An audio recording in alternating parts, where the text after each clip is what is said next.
I personally, I don't wish him dead. And, well, I'm not too sure. Maybe some people wish him dead anyway.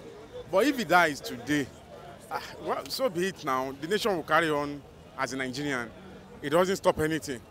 After all, he won't be the first person to die on the throne. Yeah, died, same thing too. But when you look around, a lot of people have been advising the family, they've been advising even the northern people to replace this man. Or probably he should step aside, let the vice president come up. And well, if such a thing happens, well, that means that's just the way God wanted it to be. They've failed to actually do the right thing. We are not praying for the president to die, but death is inevitable. Everybody will go one day. And also, the president is advancing, well advanced, not even that he's a young man, he's an old man.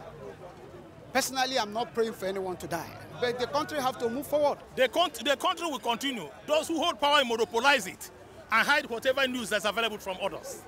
Look, I don't know if I'm living or dead, so if anything happens, it doesn't affect me. There is no big deal about dying, although nobody's praying for him to die, you understand? Because the masses are suffering so much, but nobody's praying for him to die. But if he dies, well, it's normal.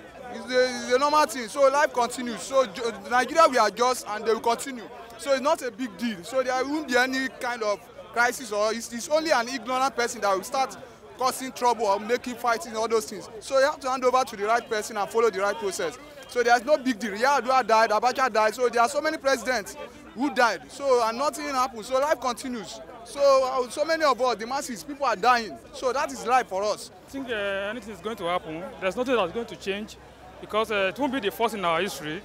The former presidents have died. Late Musa Yar'Adua was dead. Abacha was dead, and even the acclaimed winner of June 12, Abiola was dead.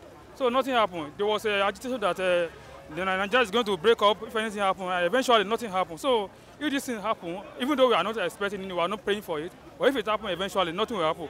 Nigeria will move on. Well, the country will move on. One, we are all human. We are all born to die. The country will move on. The country will definitely move forward. This is just one person we are talking about. After all, we have so many presidents that have died, and some person will take over. So, Buhari is not the whole Nigeria, it's just one person. If he dies, the country will move forward, will not stay one place. Hoodlums, I call them hoodlums because today we have our politicians, they rule from the house now. Our budget is in the hand of somebody at home because they said policemen raided the home, somebody's house, and part of the budget was missing. You can imagine. Budget is now only in paper. There's no biometric capture of budget.